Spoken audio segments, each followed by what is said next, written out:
दोस्तों, भले ही नेतन्याहू पूरी दुनिया में ढोल पीटता फिरे कि हमास को मिटा दिया, गजा को खामोश कर दिया, मगर हकीकत क्या है? गजा की जमीन से उठती तस्वीरें, धमाके और आवाजें कुछ और ही कह रही हैं। हमास और गजा के जंगजू आज भी जिंदा है, ना सिर्फ जिंदा हैं बल्कि जंग के मैदान में डटे हुए हैं। उनके पास न भरपेट खाना है, ना हथियारों के जखीरे, मगर जज्बा ऐसा कि इजराइल की पूरी फौज और उसका नक्शा हिला दिया है। सुजाइया से आती एक तस्वीर में मुनज्जम घात लगाकर हमला किया गया। अल-कुदूस ब्रिगेड ने इजरायली स्नाइपर को उसी की पोजीशन पर ढेर कर दिया। पूरा दस्ता एक इमारत में फंसाया गया और इजरायली मीडिया भी ये मान रहा है ये हालिया दिनों का सबसे संगीन फील्ड हादसा था। अलमिंतर हिल पर फिर से इजरायली स्नाइपर को ढेर किया गया और जवाब में अल-कस्साम ब्रिगेड ने रॉकेट्स की बौछार भी कर दी। निर यित्जाक जैसे कब्जाई इलाके को निशाना बनाया गया और इस सब के बीच गजा की जमीन पर बहता खून। अब 50,000 से ज्यादा शहीद हो चुके हैं, 118 लोग महज एक दिन में जख्मी हैं और ताजा हमला अल अहली अस्पताल पर हुआ, जो गजा का आखिरी चलने वाला मेडिकल सेंटर था, वो भी अब खामोश कर दिया गया है। 10 लाख से ज्यादा लोग अब इलाज और एम्बुलेंस से भी महरूम हो चुके हैं। तो वहीं दूसरी तरफ इजराइल की फौज अंदर से टूट रही है। खुद चीफ ऑफ स्टाफ एयाल जमीर कह रहे हैं कि जंग नहीं जीत सकते, हकीकत से भागो मत नेतन्याहू। सिपाही कम है और जज्बा भी कम हो चुका है, कोई डिप्लोमेटिक रास्ता नहीं बचा। और जब ये अंदरूनी हालत सामने आने लगी है तो अब संसद में बहस छिड़ी है कि अल्ट्रा ऑर्थोडॉक्स यहूदियों को भी अब फौज में जबरन भर्ती किया जाए, क्योंकि हमास अकेला खतरा नहीं है, दुश्मन हर तरफ है और इजराइल की फौज थक चुकी है। तो कौन थका है? इजराइल कौन डटा है? गजा कौन लड़ रहा है? हमास कौन गिर रहा है? नेतन्याहू का झूठा नैरेटिव। इस रिपोर्ट में हम आपको दिखाएंगे कि सुजाइया का वो हमला जिसने इजराइल की बंकर स्ट्रेटजी को पूरी तरीके से फेल कर दिया है, गजा में हर दिन मरते बेगुनाह, और वो बयान जो इजराइल की सियासत को अंदर से हिला गया है दोस्तों, जिसकी तस्वीर आप लोगों के सामने रखेंगे। रुकिए मत, देखिए और समझिए कि जमीन पर कौन जीत रहा है और जमीर में कौन मर रहा है। जहां पहली खबर आपके सामने है, गजा के शुजाइया में इजरायली फौज पर बड़ा हमला हुआ है। गजा शहर के मशरिकी हिस्से शुजाइया से एक बड़ी और सनसनीखेज खबर सामने आई। मकामी और अंतर्राष्ट्रीय जराये के मुताबिक इजरायली फौज के कई सैनिक एक मुनज्जम घात में फंस गए, जिसके नतीजे में कई सैनिक जख्मी और हलाक भी हुए। इस हमले की जिम्मेदारी ली है अल-कुदूस ब्रिगेड ने, जो इस्लामी जिहाद तहरीक का फौजी बाजू है। उन्होंने ऐलान किया कि उन्होंने एक इजरायली स्नाइपर को निशाना बनाकर हलाक कर दिया और पूरे दस्ते का एक इमारत में फंसा दिया। समा न्यूज एजेंसी के मुताबिक इजरायली मीडिया ने भी इस बात की तस्दीक की है कि शुजाइया मोहल्ले में सिक्योरिटी इंसिडेंट के दौरान कम से कम 4 फौजी ढेर हुए हैं। बताया जा रहा है कि यह हमला एक मकान के अंदर उस वक्त हुआ जब इजरायली फौज जमीनी ऑपरेशन कर रही थी और तभी अल-कुदूस ब्रिगेड के मुजाहिदीनों ने घात लगाकर हमला किया। इजरायली जराये ने इस वाक़े को हालिया दिनों के सबसे संगीन फील्ड हादसों में से एक बताया। तेजी से बदलते जंग के नक्शे में यह हमला इस बात का सबूत है कि गजा के मैदान में मुकाबला अब भी पूरी ताकत से जारी है और फलस्तीनी मुजाहिदीन हर मोर्चे पर जवाब दे रहे हैं। वहीं आप दूसरी खबर देखिए, इजरायली स्नाइपर को ढेर किया गया। अल-कस्साम ब्रिगेड ने भी किया जवाबी रॉकेट हमला। गजा में इजरायली कब्जा गर्जी बेगुनाह फलस्तीनियों की हलाकातों के दरमियान रेजिस्टेंस का जवाब भी मैदान में दिखाई दे रहा है। अल-कुदूस ब्रिगेड, जो कि इस्लामी जिहाद तहरीक का फौजी बाजू है, उसने ये ऐलान किया कि सुजाइया में कम से कम घेर करके इजरायली फौजों को एक मकान में घुसाया गया और वहां वो घात लगाकर बैठे हुए थे।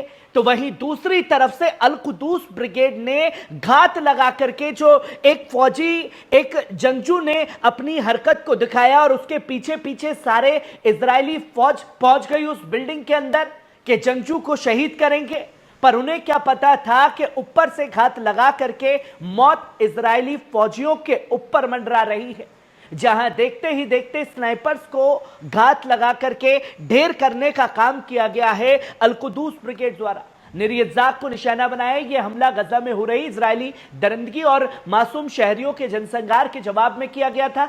गजा इस वक्त महाज बन चुका है, जहां हर दिन एक तरफ मौत और तबाही है और दूसरी तरफ कुर्बानी और जंग के मुकद्दस का पैगाम भी दिया जा रहा है। वहीं आप तीसरी खबर देख सकते हैं, गजा में एक और इंसानी तबाही है दोस्तों। गजा पर इजरायली जंग अपने सबसे वहशी और इंसानियत सूझ शिकंजे पर पहुंच चुकी है। गजा की सेहत आम अथॉरिटी ने रिपोर्ट दिया कि पिछले 24 घंटों में इजरायली हमलों में 39 फलस्तीनी शहीद हुए हैं, जिनमें 38 नई शहादतें हैं और एक शहीद की लाश मलबे से निकाली गई है। साथ ही 118 लोग जख्मी भी हुए हैं। 7 अक्टूबर 2023 से अब तक गजा में इजरायली जंग के चलते शहीदों की कुल तादाद 50,983 तक पहुंच गई, जबकि 1,16,274 से ज्यादा लोग जख्मी हुए। 18 मार्च तक 1,613 शहीद हुए और 4,200 से ज्यादा जख्मी हुए। इजराइल ने न सिर्फ गजा की जमीन के बमों से तहस नहस कर दिया है, बल्कि इंसानी जरूरतों को भी हमला बोल दिया है। रोटी, पानी, दवा, अस्पताल सबको निशाना बनाया जा रहा है। ताजा और अफसोसनाक हमला हुआ है अल अहली बैलिस्टेड, शुमाली गजा का आखिरी काम करने वाला मेडिकल मरकज था। अलमायदीन के मुताबिक इजरायली जंगी जहाजों ने इस अस्पताल को निशाना बनाया उसके बाद कि दर्जनों मरीज और मेडिकल स्टाफ को जहां से जबरदस्ती निकाला गया था। अस्पताल के कई सेक्शंस शदीद नुकसान पहुंचा। मरवान अल हमस ने बताया कि इस अस्पताल को बंद कर देना करीब 10 लाख लोगों को इमरजेंसी और एम्बुलेंस सर्विस से महरूम कर चुका है। बाकी अस्पताल या तो पूरी तरह तबाह हो चुके हैं, उनके पास इलाज का बुनियादी सामान भी नहीं बचा है। दुनिया की आंखों के सामने गजा एक ऐसा नरसंहार देख रहा है जहां लाशें गिनी जा रही हैं, बल्कि इंसाफ की चीखें भी दम तोड़ रही हैं।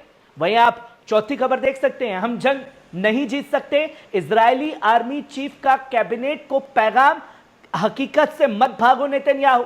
गजा पर जारी जंग के बीच इजरायली फौज के चीफ ऑफ स्टाफ एयाल ज़मीर ने अपनी ही सिक्योरिटी कैबिनेट को आईना दिखा दिया।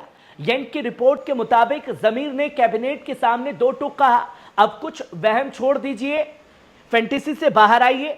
ज़मीर ने साफ किया कि इस जंग में डिप्लोमेटिक मूव जैसा कोई सहारा नहीं होगा और जो भी करना है वो सिर्फ इजरायली सैनिकों से ही करना होगा। उन्होंने यह भी कहा कि जमीनी हकीकत यह है कि अब इजराइल के पास लड़ने वाले कॉम्बैट सिपाहियों की तादाद भी कम होती जा रही है। हालांकि इस बयान के सामने आने के बाद कैबिनेट के कुछ वुजरा ने इस झूठा और गैर जिम्मेदाराना करार दिया, जबकि एक तीसरे जराये ने कहा कि यह बयान 100% उन्हीं का है और उसी मीटिंग में कहा गया था। इधर इजरायली फौज ने भी बयान जारी करते हुए कहा कि जो रिपोर्ट छपी है वो एक बंद और ऑपरेशनल मीटिंग की बातों को तोड़ मरोड़ कर पेश करती है और हकीकत को नहीं दर्शाती। मगर सवाल यह है कि जब फौज का सबसे बड़ा अफसर ही कह रहा है कि जंग के लिए अब ना जज्बा है, ना सिपाही है और ना ही कोई सियासी प्लान, तो फिर यह कौम किस राह पर जा रही है? क्या अब इजराइल को भी मान लेना चाहिए कि गजा को मिटाना नामुमकिन है और फलस्तीनी मुकाबला सिर्फ बमों से नहीं टूटता? वहीं आप पांचवी खबर देखिए, हम अकेला खतरा नहीं है। इजरायली फौज ने सिपाही संकट हसरत नहीं बल्कि जरूरत अल्ट्रा अथॉरिटीज यहूदियों को भर्ती किया जाए। इजरायली फौज को जंग के मैदान में सिपाहियों को भारी किल्लत का सामना करना पड़ रहा है और अब इस बहस ने सियासी गलियारों को भी हिला दिया है।